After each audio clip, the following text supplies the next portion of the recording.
voudrais vous présenter un petit peu les outils d'intégration que la société Caldera met à disposition de ses clients. Donc Caldera, pour rappel, est un éditeur, parce que j'ai fait une présentation hier, mais je ne sais pas si tout le monde était là, donc je vais aller vite.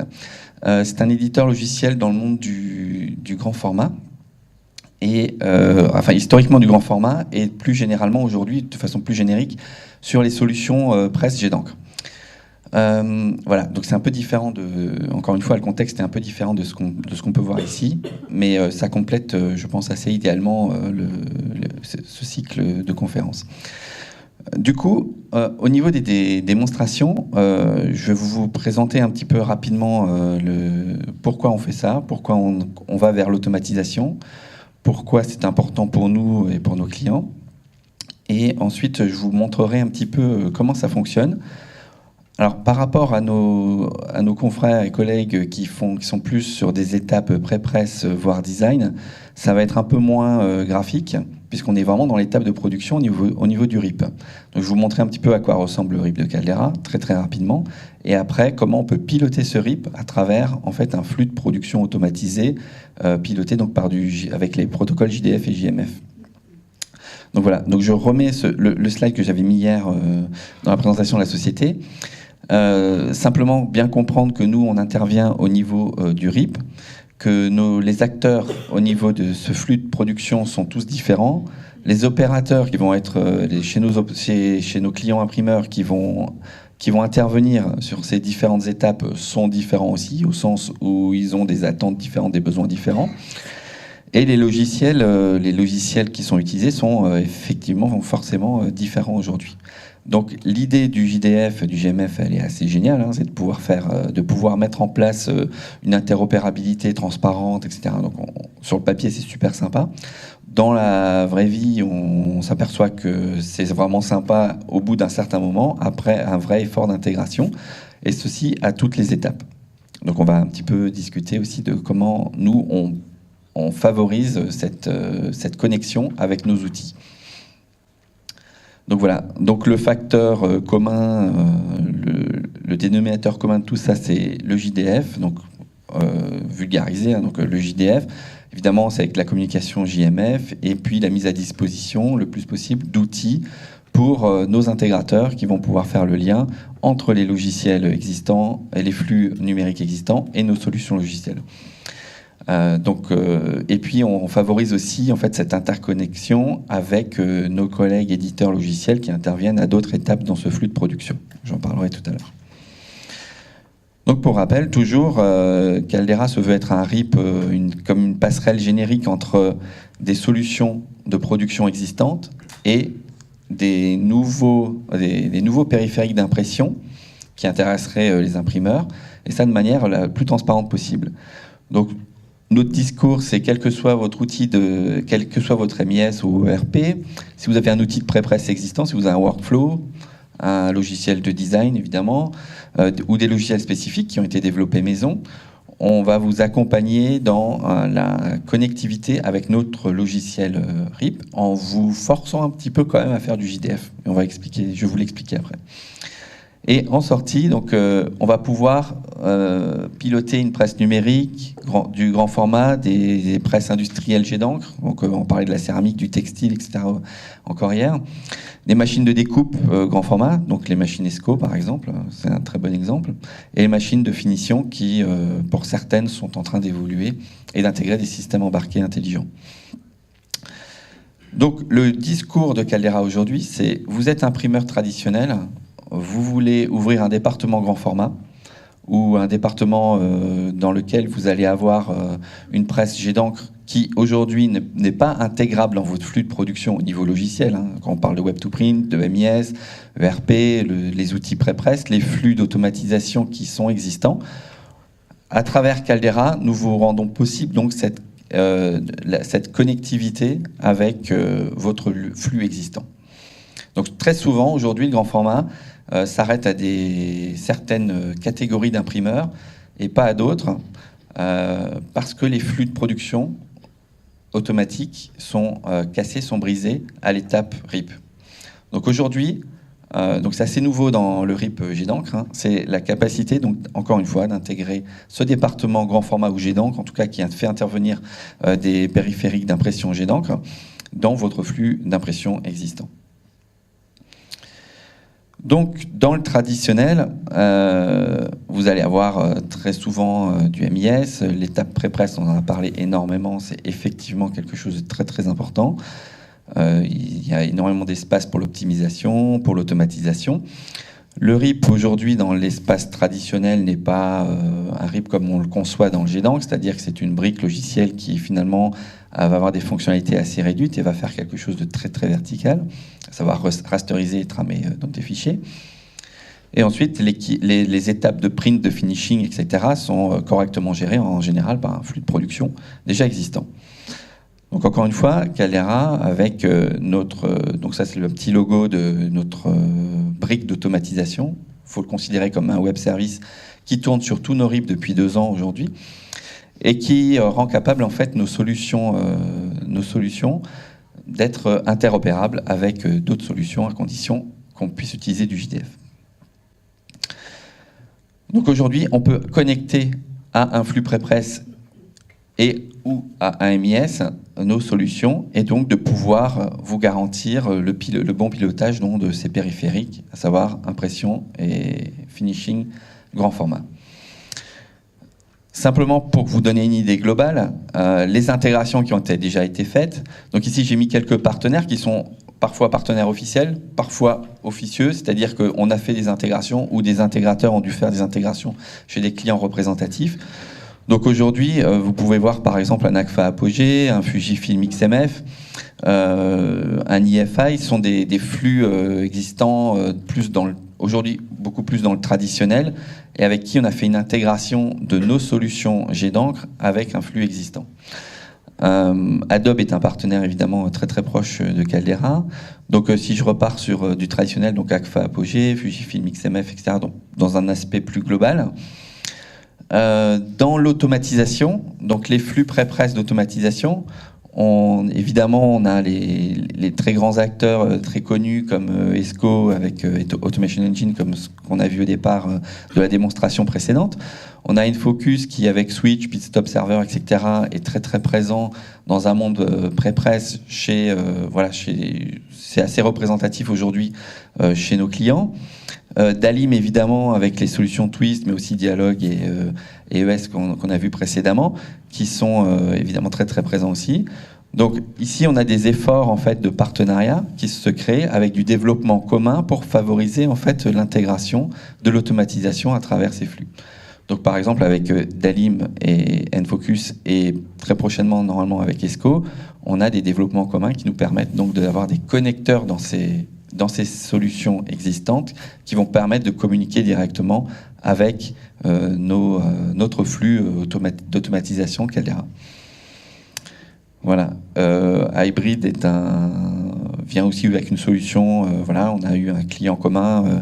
Voilà. C'est souvent piloté par une demande client, hein, plus que c'est pas ultra proactif, parce que c'est un monde de l'impression traditionnelle qu'on connaissait assez mal.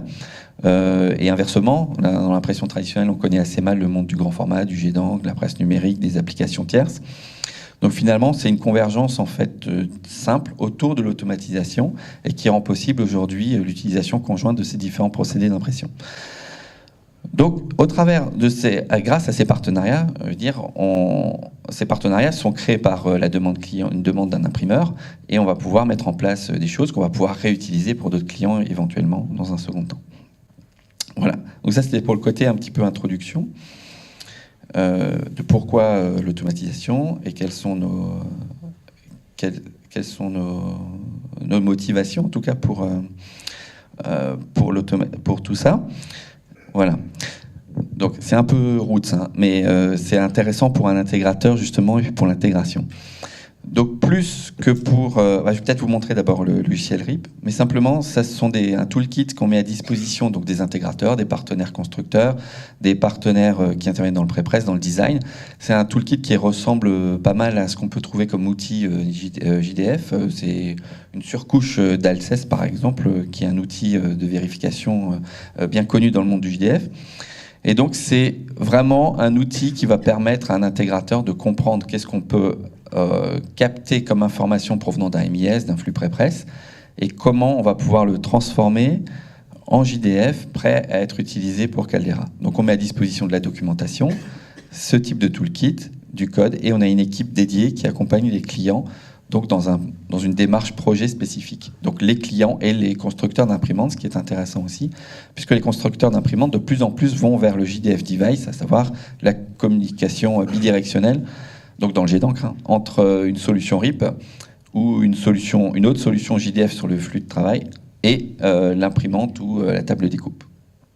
Donc, par exemple, ESCO est un acteur important aujourd'hui dans le monde de l'intelligence sur une table de découpe. Voilà, donc je vais d'abord peut-être vous présenter très très rapidement à quoi ressemblent nos logiciels d'impression. Donc voilà à quoi ressemble aujourd'hui un environnement de production. Il s'agit bien de ça, en utilisant les logiciels Caldera.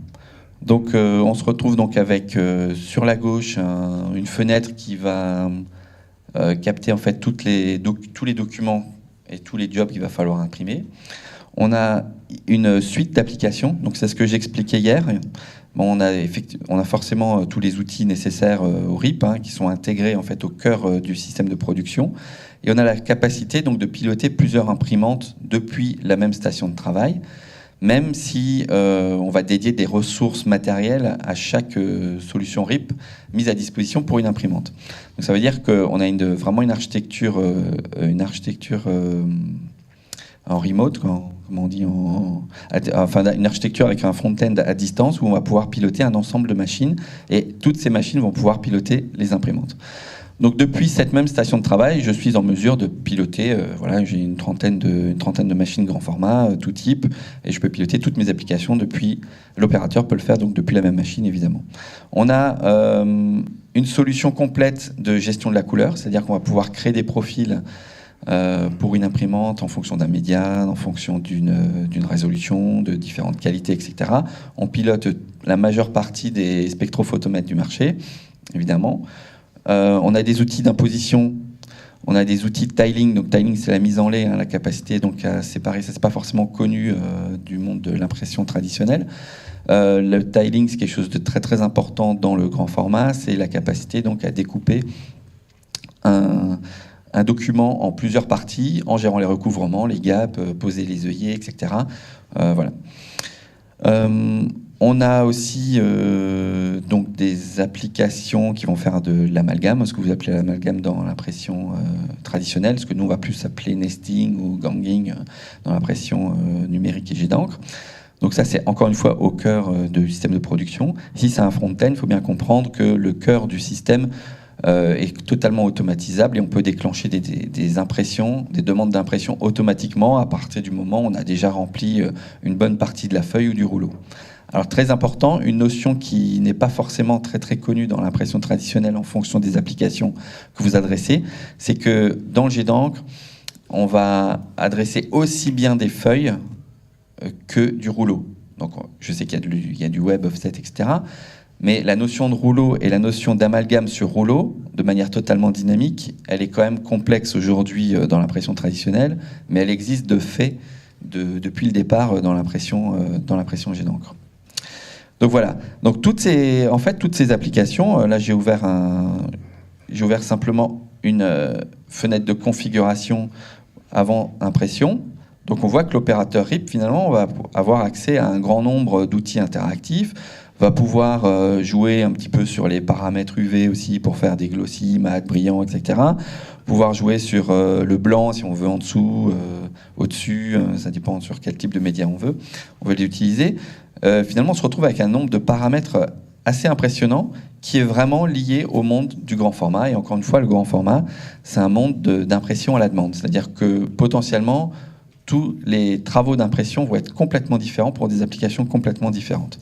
Donc on se bat, nous, dans ce monde-là depuis très longtemps avec une suite logicielle. Et aujourd'hui, on essaye de normaliser un peu les choses, qui est très très compliqué. Donc par exemple, pour faire le lien avec le JDF, on a le Wide Format Working Group, dont on fait partie dès le début. qui est très très compliqué puisque on peut pas normaliser complètement tous les cas de figure possibles dans le grand format puisqu'ils sont infinis. On a des combinatoires totalement infinis. Donc on va se retrouver avec des contraintes qui n'existaient pas dans l'imprimerie traditionnelle. Alors, un exemple, je taille en lait donc un document, je les impose les uns avec les autres, j'imprime une page d'un PDF que j'amalgame aussi. Et finalement, cet amalgame, je le redécoupe en plusieurs amalgames. Vous imaginez que le cheminement et le lien à maintenir entre tous ces documents, entre tous ces données qui vont être envoyées à des imprimantes et une commande émanant d'un MIS, c'est totalement différent et ce lien est très très complexe à maintenir. Donc c'est ce que nous on a fait à travers ce service web. C'est un web service qui permet en fait, qui possède une base de données interne et qui va faire le lien entre tous ces éléments, ces découpes, ces amalgames. Donc c'est cette reconcentration, cette possibilité de découpe, de gérer avec des profils différents, etc. De pouvoir réorienter un job, de pouvoir l'imprimer finalement sur une autre imprimante, etc. Donc tout ça c'est maintenu par un service de production qu'on appelle Nexio chez nous, qui est notre produit, et qui va permettre en fait de piloter toutes ces fonctionnalités. Donc l'interactivité finalement elle disparaît potentiellement. On peut laisser certaines phases à un opérateur RIP quand même, mais potentiellement on pourrait tout piloter depuis un ticket JDF qu'on envoie à travers ce service. Tout est maintenu. Lorsque les différents éléments d'une même commande ont été imprimés, on informera le MIS que cette commande a effectivement été achevée et pas avant. Donc on attendra que toutes les parties de ce document puissent être traitées avant d'informer l'UMS. Donc c'est une difficulté qui était supplémentaire, d'où la difficulté. C'est pour ça que c'est assez rare aussi de voir cette automatisation dans le monde de grand format. Il y a une complexité supplémentaire donc, qui est la séparation d'une page en plusieurs sous-jobs qu'il faut pouvoir après reconsidérer dans une commande. Donc ici, on a énormément de fenêtres, de boutons, de paramètres possibles, etc. Là, beaucoup sont liés et spécifiques à des procédés d'impression, jet d'encre, c'est pas toujours les mêmes. Je ne vais pas m'attarder là-dessus parce qu'il y en a énormément. Sachez qu'à travers donc, cette capacité d'automatisation avec Nexio et le JDF, on peut aujourd'hui piloter toutes ces fonctionnalités en boîte noire, c'est-à-dire je peux fermer mon Mac, j'ai plus besoin d'écran, de clavier, de souris, je peux piloter tout ça en amont depuis un MIS ou depuis un flux prépresse. Donc si je reviens à mon exemple ici, enfin mon exemple, le toolkit que nous on livre aux intégrateurs, donc c'est pas une interface graphique, ok, elle n'est pas passée dans les mains de nos designers, mais c'est simplement pour un outil qu'on donne volontiers donc aux intégrateurs et à nos partenaires pour qu'ils puissent comprendre comment ça fonctionne, qu'est-ce qu'on peut envoyer et qu'est-ce qu'on peut récupérer. Donc, par exemple, ici, j'ai créé un nouveau job ID. Donc, finalement, je sais comment je vais remplir mon JDF. On voit qu'ici, j'ai la capacité de remplir énormément de champs, hein. Voilà, il y a un mode simple où on va juste remplir l'essentiel, c'est-à-dire le nombre de copies, quelle imprimante je veux. Donc là, c'est intéressant parce qu'on obéit aussi au JDF Capabilities, donc on est capable de récupérer la liste des imprimantes qui est pilotée donc, par le RIP avec qui on communique. Donc ici, j'ai ni plus ni moins que toutes les imprimantes que vous avez vues tout à l'heure et qui sont disponibles. Si j'en rajoute une, évidemment, automatiquement, elle apparaîtra ici. Et j'ai aussi la notion de définir des presets qui va être qui va finalement alléger un peu la charge de travail de l'intégration. À savoir que pour chaque imprimante, là, j'en ai créé un qui s'appelle Automation, avec des paramètres spécifiques que je règle pour cette imprimante et auxquels je vais accéder. Donc je peux en créer autant que je veux, évidemment, pour chaque imprimante. Donc ici, si je choisis un fichier, je l'envoie ici dans mon... Il est où? Là. Ici, finalement, je vais avoir le fichier qui vient d'apparaître ici. Donc il a été rasterisé, analysé. On sait combien il y a de spot color, on sait s'il y a des plans séparés à gérer, etc. Toutes les contraintes du jet d'encre sont gérées automatiquement par là. Si, donc là, je ferme, voilà. Si je lance la production de ce job, automatiquement, il va me sélectionner donc, la bonne imprimante. Il va me sélectionner le bon preset qui s'appelait Automation que j'ai réglé, qui lui est lié en fait à un ensemble de paramètres qui a été réglé derrière. Donc plus besoin d'aller dans toutes les fenêtres de vérifier que que c'est bien les bons paramètres, etc. La taille est réglée, le nombre de copies ici aussi, etc. Et donc si je lance une impression, donc là je lance juste le RIP, c'est une imprimante offline qui a le bon goût de générer que des fichiers, donc je n'ai pas besoin d'imprimer vraiment. Ici, je me retrouve donc avec une marque qui m'indique que le fichier a bien été traité, en tout cas que le fichier a été produit, il est prêt, il a été déposé sur le contrôleur de l'imprimante. Donc en revenant ici à mon interface, je rafraîchis, voilà, je vois qu'ici j'ai un... donc c'est pas forcément intéressant. Voilà, j'ai mon JDF de sortie, donc je peux vraiment étudier quels ont été les messages JMF qui ont été échangés. Et ici, j'ai une interprétation rapide de l'encre qui a été déposée. Puisqu'on est au cœur donc, de la rasterisation, qu'on fait le tramage, on dépose les gouttes, ici j'ai une notion très très fine du coût de cette impression. D'accord ? Donc là, j'ai vraiment pour